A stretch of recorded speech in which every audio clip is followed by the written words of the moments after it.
A very good morning to all who have tuned on Lighter TV. My name is Shafla Naigaga at Morning Breeze. And today we managed to meet one of the organization, and that is Youth and Women Community Development. And we met one of the founder of this organization, who we shall be interacting with. Sir, it's a great honor to meet you today. Yeah, thank you, sir. Can you briefly introduce yourself to the audience? My name is Ronald Baiga, and I'm one of the founders of this Youth and Women Community Development Organization, and I'm the son of the soil. Okay, thank you very much for the introduction. Can you tell us about the history and the mission of this organization? One, this organization was formed in 2005, and it was formed for the purpose of championing youth and women challenges. Officially it was registered in 2006. It was first of all a training center before it became an organization, a community-based organization. So the purpose of this creation was to provide services to the youth and the women in the community who are the vulnerable population. Mr. Baiga, what inspired you to establish this organization, and what are the goals you intend to achieve? One thing that inspired me to form this organization, and first of all, this organization is a merge between the youth and women. We initially have the Youth Action for Development and then Progressive Women Club. So the Progressive Women Club was under the management of Rose Lair, and then of course I was the coordinator of Youth Action for Development. So what made us to form this was the challenges that we are facing by that time in Koboko. One, the youth lacked a lot of skills. By then, when you look at Koboko, in 2005, I think a Youth Action for Development opened, it's one of the first actual organization, youth-led organization that has formed an initiative for training the youth in computer trainings, skills. And we used to have these trainings in Koboko Resource Center. I think it's one of the first community-based organization formed in Koboko, if not the pioneer. By then, we were skilling the youth through tailoring. We were skilling the youth through computer trainings. So we realized there was a gap. People used to travel up to Kampala, Arua to attend this, but we feel we can bring services closer. And that was initially the vision, the mission of this organization. How has the organization evolved over time, and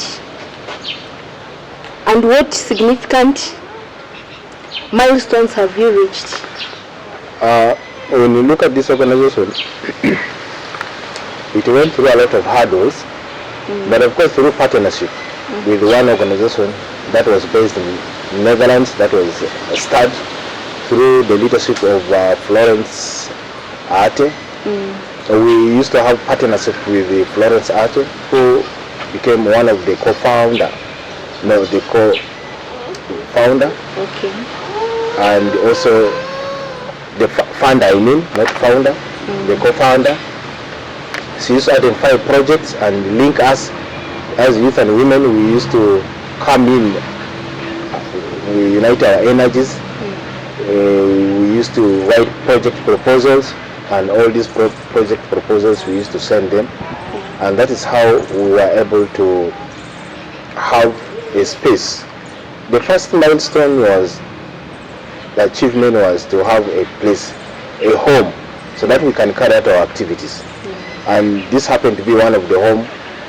The first block was, if you look at my back, that was the first block. And in that block we used to have trainings, tailoring and computer literacy. So a number of youth came in and they attained a lot of skills. What skills, what specific skills have you impacted in the people of Koboko and the neighboring districts? And can you at least tell me how has these skills impacted their lives? I think I was talking about one of the activity of the organization was to train to have computer literacy.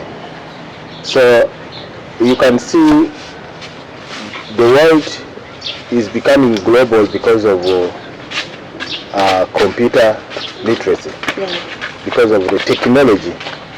So we felt that training the youth in computer knowledge, they will be able to maneuver to study the world. You know, with the computer, it's just a click away. You can use it for communication, you can use it for downloading a lot of information on there. That you will also use a study as a library, a modern library. Therefore, we have a number of students that have benefited. I think one of them is we have Mambo Asraf, the current LC5.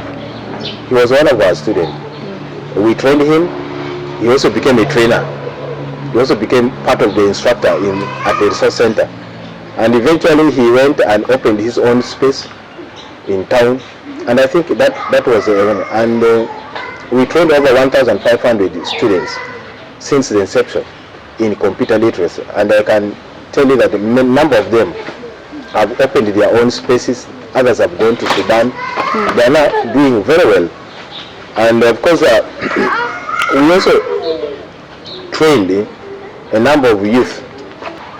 We trained a number of youth in project management, because organizations need managers. So we trained them, how do you manage an organization? So we used to have some workshops, trainings with some NGOs in the Netherlands. Most of our fundings are from outside the country. Yeah, so those are the things. Also livelihood, we used to do some farming and poultry keeping and so forth. So that is how we had tried to skill the youth. Basically, we want them on self-employment. We are not training them on white-collar job, but we train them on how to do work by themselves. Can you share some success or testimonials from your beneficiaries of this organization? Of course, we are looking at when you look at the success stories, so that we look at achievement. What is that can be written out there that has been as an achievement? One of the success of this organization is this place. We have our own offices. We have everything complete. We have a training hall. This training hall has been used by a number of organizations in the town, in Koboko district. Even the organizations that come from Kampala, they always have their organization. One, ACAV, the district, and even the local councils, they used to have their meetings here in the house. And I think this is one of the achievements one big achievement that we feel. We are not renting. We have at least what we call a home. Full furnished, we have power, we have everything. And we also, in it, we have people that we can boast as being part of us. And we have one of the guys who called Achole. He's now working with our cow. He was a part of us in the youth struggle, in the trainings that we are having here. We have Aziku David, is also been one of part of our member organization, staff here some time back. We also, like we said, Mambo Asraf, we have Martin, who's now working with Finca. We have Lopai, he's now in Juba, he's working with an NGO. So there are a number of people that if we were to track, the number is large, that they have gained experience at least. They have us as their CV, as their starting point. So I think that is so great that we had at least an impact that can talk. Okay, Mr. Baiga, how do you measure your how do you measure impacts of your organization? And actually, what indicators do you use to assess your progress? Okay, the impact of an organization is measured in three different ways. One is the stakeholder engagement. Yeah. How do you engage with the stakeholders, and who are these stakeholders? These are partners, can be partners, the members of the community, and even we look at also team satisfaction. Yeah. Teams are the team that you are working satisfied with your work, So these are the things that team, and also we look at the objectives of the organization. Has the organization achieved its objectives? Yes, I think we have achieved. We have already trained members. We have reached the community in very many skills, gender-based violence, and providing even health to the community products. So I think in that, when you look at our achievements, we will refer you to our project, our Facebook. You will find our success story. We have numerous of them, but among them, these are the things that we would want to put forward to you. Okay, I think thanks for all those achievements, and I know in everything there is a lot of challenges. Everything has to have its challenges. Okay, can you please at least tell us the challenges you're facing in implementing this organization, and how do you overcome them? Just like any other organization, youth and women have been having at least a number of challenges. One is low funding. Most of our funding are on small scale. They are not as big as can make us grow and expand our activities in the community to a bigger audience. And we also have staff turnover. Staff turnover is that today you employ a staff, tomorrow you find this staff has gone to another organization. Because one, we have an attractive salaries. The salaries that we have don't have medical insurance and all, because these are projects that are short term. So you find that now when staffs come here, they migrate, they move to another, they go to another job. So that pays them better, but for us we cannot retain them because our monuments, maybe our payments cannot retain our staff. Those are the challenges. And also currently you look at the global challenge of the Trump's impact on the trade war. There are a number of things that has made many organizations drop down funding into Africa mostly, and organizations. For you to get funding, it's not very difficult. Many organizations have laid down many staffs. They have laid down many staffs because of low funding. So it has also affected us. That most of us, we need to be creative now, go into voluntary work. So this kind of voluntary work, it's very hard to attract staffs who are ready to volunteer, because people want to be paid, because they have families to feed, they have personal demands, they have a number of things. So with that, this challenge is still ongoing. Okay. Like, Mr. Baiga, how do you engage yourself with the local community, and really what role do they play to shape this organization? Our activities we normally do community engagements, and these community engagements we do through dialogues. Our activities to do dialogues, we have sensitization, we do dramas, and these are some of that is how we engage with the community. We do also trainings on specific skills, so our trainings are broad-based, depending on the need and the project that is designed. Like here, we've been training women on entrepreneurship, or been on project planning and management. We've been having dialogue on specifically, mostly on health, because one of the core activities of the organization, we look at we want to have a healthy community. So in this we engage mostly in HIV and AIDS awareness. We engage in malaria, malaria sensitization, because we have realized that the West Nile and Koboko in particular, the burden of malaria is so high. So we have engaged with a number of organizations, and through those activities that we go to the community. Not encourage the youth to become violent. A violent-free society is a developing society.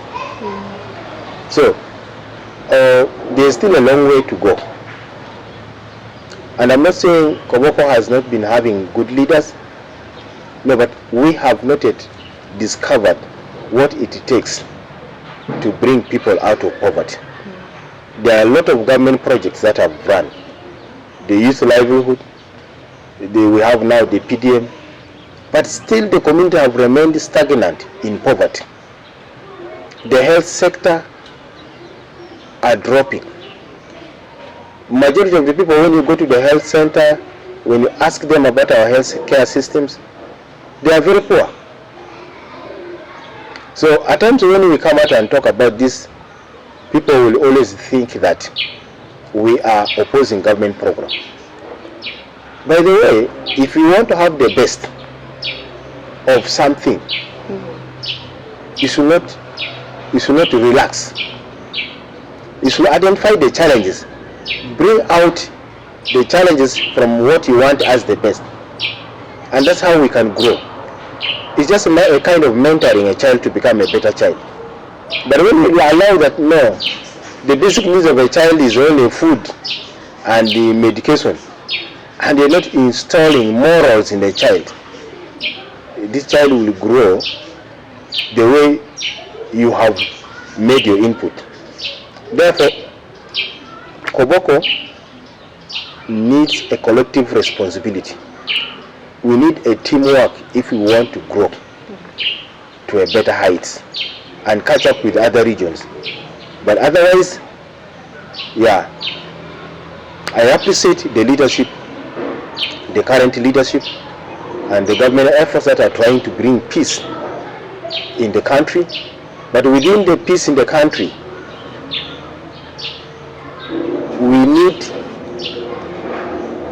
people to have economic growth. They should realize that they are growing economically. Corruption,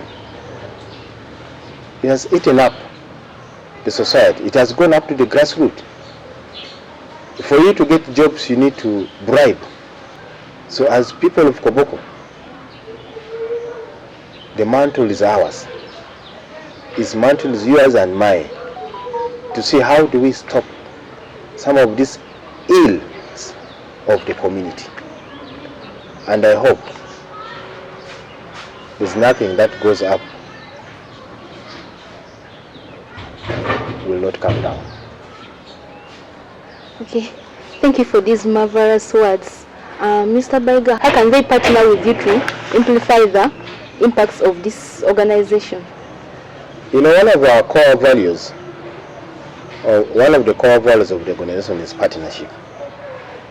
So partnership, we are open to any organization. We are open to any business entrepreneurship. We are open to any stakeholders, any community members of the community. Whoever wants to come and volunteer with us, we are welcome. By the way, as an organization, we depend on volunteerism. Most of our staffs are volunteers with us. So we encourage the youth outside to come and volunteer with us. It is our policy, and our policy is open. So it is one of our strengths. In one of our core values, when you see partnership, one of our policies. So our hands are not closed. So to the world outside there, in a project, whether in collaboration, in a partnership, our policy allows that. Okay, thank you for all the lovely viewers of our Lighter TV. It has been a wonderful day. Stay tuned on Lighter TV, and more interesting programs are still ongoing. Bye bye. Love you all.